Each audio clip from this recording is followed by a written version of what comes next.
Hello. What's up, Dubai? I'm really excited to be talking about sales funnels and landing pages and the power of CRO for the next 25 minutes. My goal with this presentation is that you can get home and increase your ROAS, increase your profits for cold acquisition using sales funnels. Really brief introduction from my side. My name is Carl Weische, and I'm obsessed with human psychology. From the age of 16, I've been consuming books, tons of books, thousands of hours of Tony Robbins videos, just to try to learn how can I influence myself, right? Initially, I wanted to use this for personal development, to motivate myself, and have a better lifestyle, right? And then I also loved selling online. So I started buying and reselling Yeezys, Supreme, Jordans, and everything that I could find and make a quick buck online, right? So I kind of had those two passions, really. And then one day, I had a brand, I was doing Amazon FBA, and I hired a freelancer. And he told me, hey, Carl, we can do some tweaks to your emails, we can do some tweaks to your pages, and we will boost the sales and boost your conversion rate. And I was like, okay, this sounds a bit magic, right? I didn't know what to think. So I hired him, started working with him, and what I found was really interesting is that you can do these changes on your pages, and you can see an instant result, right? If I do X, what is going to happen to my conversion rate? If I do Y, what is going to happen to my conversion rate? So I kind of fell in love with this because, as I said, I'm really obsessed with psychology, and for me it was that I could apply psychology to e-commerce now and see an instant result of what I'm doing. So this really got me hooked. So over the past 2.5 years, we've been growing accelerated. It's an agency where we do conversion rate optimization for 8-figure D2C brands with a team of over 30 people now. But I'm not here to talk about me the whole presentation, unfortunately. So here's what you're going to learn today. First things first, my secret sauce. It's the conversion blueprint that we use for every single brand that we work with. So second chapter is going to be the 6 principles of high converting sales funnels.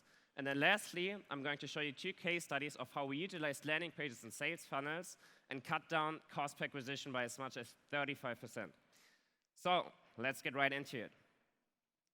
This may seem simple, but this is literally what I'm going through every single time that I'm analyzing a landing page or a store. And these are the factors that I have in mind. This is why prospects buy. And this is nothing that I founded. This is based on thousands of hours of research, of sales psychology studies. So why prospects buy? How you can turn a prospect into a buying customer, right? You have to motivate them. You have to show them the value of your offer. You have to reduce friction in the customer journey and remove the anxiety.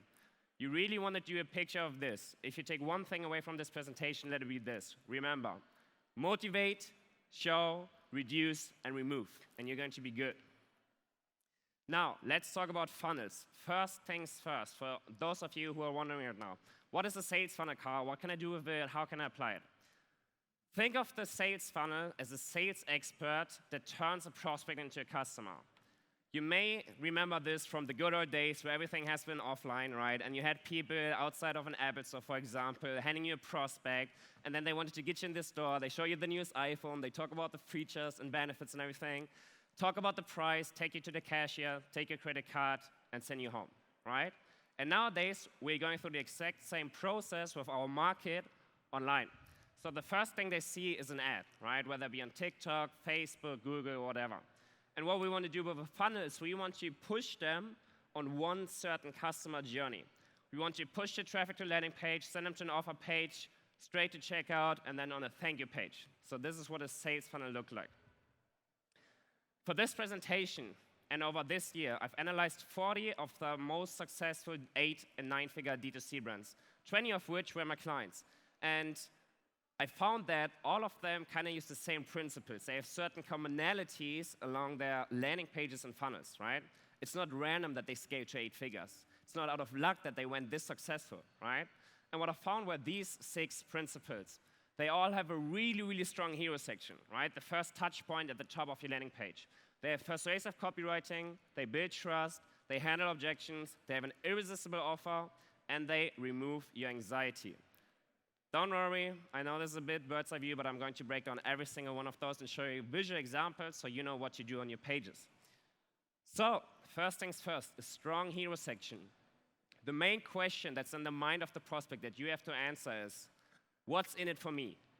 Why should I buy from this brand? What is this product going to get me, right? So you need to have a great value proposition. That's what you can see on the left-hand side, a value proposition. Then what you also want to do is you want to introduce a product, what you can see on the right-hand side. Just when you look at this, right, instantly you know it's about dog food, right? And then they also have the authority because they're showing a doctor, and then they have the social proof of all of their big customers, and then a call to action. So this is what you want to do in your first section of the landing page. Secondly, you want to utilize compelling storytelling.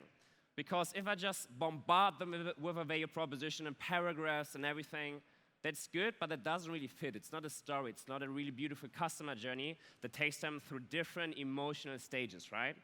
So what we want to do is we want to have persuasive copy. Look at this example and read through the headline. Revealed, secret device that chiropractors use to fix your back pain, right? And instantly you are like, damn, what is the secret device? I want it, right? And then what you can see, there's a chiropractor talking about it, so you have like the authority person. It instantly builds trust. And then you can see this before and after picture, right? It shows you sleeping on your side with back pain, and then it shows you after without having back pain anymore, and you can already see that they introduced a product here. So it must be going around this pillow that you can put in between your legs when you sleep on the side, and it's going to magically fix all of your pains. Secondly, you want to hit their pain points, so you need to know what your target audience is all about. You need to know their pain points, their beliefs, their motives, and their desired outcomes. And then you want to talk about that. You want to talk about their current situation and about their desired situation. And then basic selling is you position yourself as a figure in the middle that takes them from A to B. Third one, build trust. Really, really, really essential.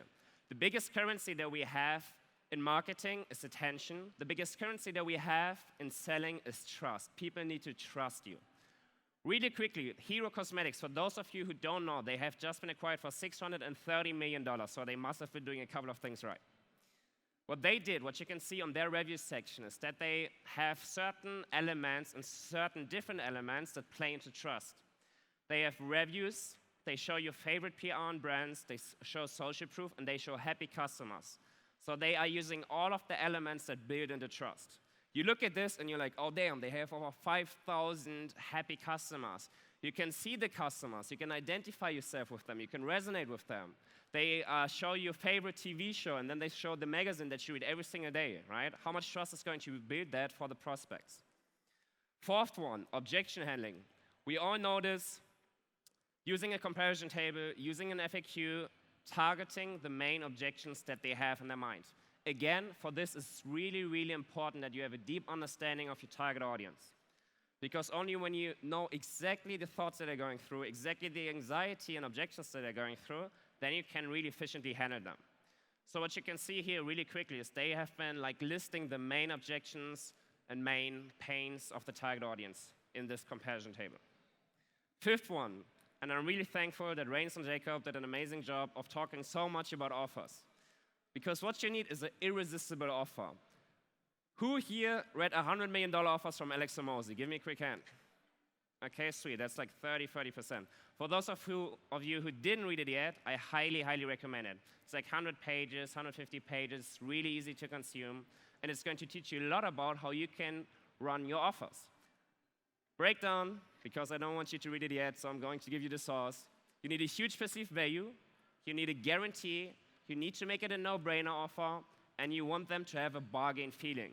So you blow up the value. It's a huge perceived value. They're like, damn, I'm getting that and that and that. And then you're going to sell it for them for a bargain. That's what you can see here, right?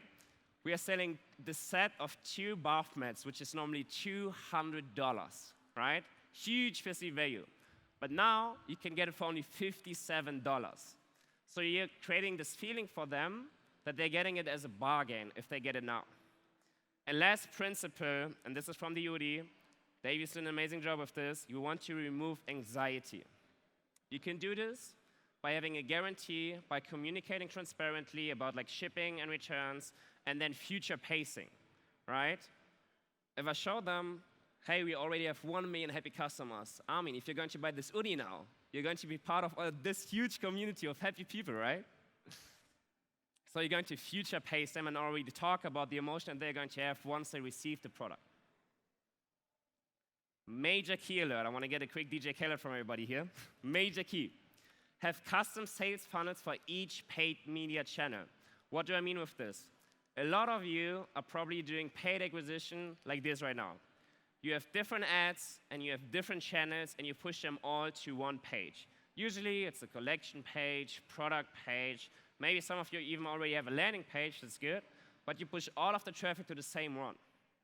And you shouldn't be doing this, and I'm going to explain you why in a second.